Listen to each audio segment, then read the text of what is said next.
السلام علیکم ورحمۃ اللہ وبرکاتہ۔ کیا آپ جانتے ہیں کہ ایک ایسا جانور بھی تھا جس نے اپنی فریاد اللہ کے نبی حضرت محمد صلی اللہ علیہ وسلم کے سامنے پیش کی؟ کیا واقعی جانور بھی ظلم محسوس کرتے ہیں؟ اور آخر وہ اونٹ اپنے مالک کی کس بات کی شکایت کر رہا تھا؟ آئیے آج ایمان افروز واقعہ سنتے ہیں۔ ایک دن رسول اللہ صلی اللہ علیہ وسلم ایک انصاری صحابی کے باغ میں تشریف لے گئے۔ وہاں ایک اونٹ باندھا ہوا تھا۔ جیسے ہی اس اونٹ نے رسول اللہ صلی اللہ علیہ وسلم کو دیکھا تو وہ بے چین ہو گیا اور اس کی آنکھوں سے آنسو بہنے لگے۔ وہ آہستہ آہستہ سسکنے لگا۔ رسول اللہ صلی اللہ علیہ وسلم اس کے قریب تشریف لے گئے، بڑے پیار سے اس کے سر اور گردن پہ ہاتھ پھیرا تو وہ پرسکون ہو گیا۔ پھر آپ صلی اللہ علیہ وسلم نے دریافت فرمایا، اس اونٹ کا مالک کون ہے؟ ایک انصاری نوجوان حاضر ہوا، عرض کیا، یا رسول اللہ صلی اللہ علیہ وسلم، یہ اونٹ میرا ہے۔ تب رسول اللہ صلی اللہ علیہ وسلم نے فرمایا، کیا تم اس بے زبان جانور کے بارے میں اللہ سے نہیں ڈرتے جس کا اللہ نے تمہیں مالک بنایا ہے؟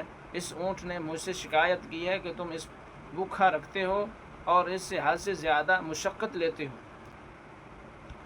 ذرا سوچئے، اگر ایک بے زبان جانور کی فریاد اللہ کے رسول تک پہنچ سکتی ہے تو ایک مظلوم انسان کی دعا کہاں تک پہنچتی ہوگی؟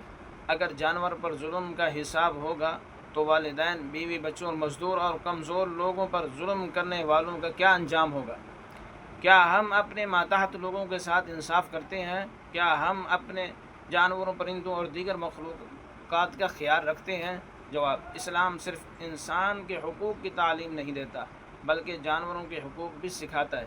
رسول اللہ صلی اللہ علیہ وسلم نے ہمیں بتایا کہ بے زبان جانور پر رحم کرنا بھی عبادت ہے اور ان پر ظلم کرنا اللہ کی ناراضگی کا سبب بن سکتا ہے۔ لہٰذا ہمیں چاہیے، اگر ہمارے پاس جانور ہوں تو انہیں وقت پر کھانا، پانی اور آرام دیں اور ان کی طاقت سے زیادہ بوجھ نہ ڈالیں ان پر، اور ہر مخلوق کے ساتھ نرمی اور شفقت کا معاملہ کریں۔